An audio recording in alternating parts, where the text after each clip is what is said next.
জিকো, এখনকার সবশেষ কি তথ্য রয়েছে আপনার কাছে, জানাবেন আমাদের। লাইবা, যেমনটি জানেন যে আসলে বহুল আলোচিত একটি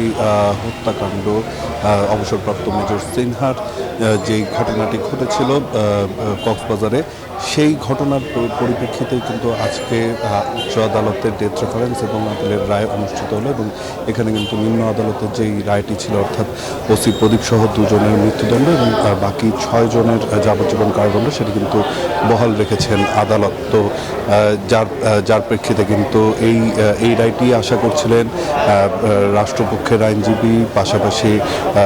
অবসরপ্রাপ্ত মেজর সিনহার যারা পরিবারের সদস্যরা ছিলেন তারা, এবং আজকে কিন্তু তারা গণমাধ্যমের সাথে কথা বলবেন এবং তাদের সেই প্রতিক্রিয়াটি জানাবেন। যেমনটি জানেন যে তারা হলো কিন্তু এই ঘটনায়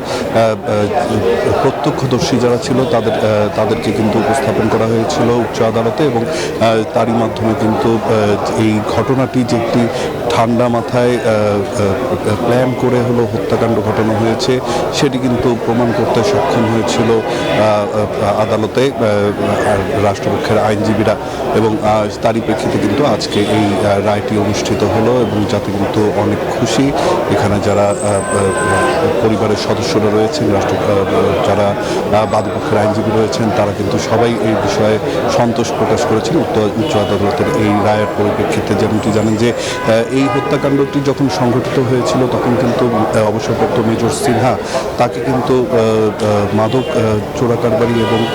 সন্ত্রাসী হিসেবে আখ্যায়িত করে তিনটি মামলা করা হয়, এবং নিজেদের দায় চাপানোর জন্য কিন্তু বেশ কিছু ষড়যন্ত্রের ছকও কিন্তু আঁকা হয়। পরবর্তীতে এর বিরুদ্ধে কিন্তু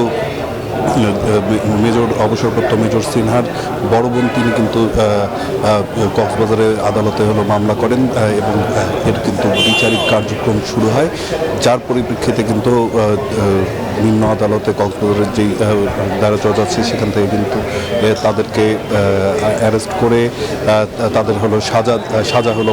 দেয়া হয়, যেটির পরিপ্রেক্ষিতে আজকে কিন্তু এই ডেথ রেফারেন্স অনুষ্ঠিত হলো এবং এখানে কিন্তু এই রায়টি হলো বহাল রাখা হয়েছে, যাতে সম্পূর্ণরূপে সন্তোষ প্রকাশ করেছেন। পাশাপাশি এর মধ্য দিয়ে ন্যায় বিচার প্রতিষ্ঠিত হয়েছে, কোনো ধরনের যেই বিচার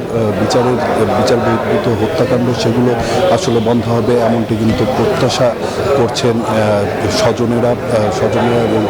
বাদীপক্ষের আইনজীবীরা। তো সব কিছু মিলিয়ে এখনও সুযোগ রয়েছে আপিল বিভাগে আপিল করার, এরপরে কিন্তু রয়েছে রাষ্ট্রপতির ক্ষমা প্রার্থনা, আরও বেশ কয়েকটি ধাপ রয়েছে, সেই ধাপগুলো পেরোনোর পরে আসলে সাজা কার্যকর হবে। যদি পরিবারের পক্ষ থেকে কিন্তু বলা হচ্ছে যে যে সাজাটি বহাল রাখা হয়েছে সেটি যাতে দ্রুত কার্যকর করা হয়। তো এই ছিল এখন পর্যন্ত আমার কাছে এখানকার সবশেষ তথ্য। লাইভ।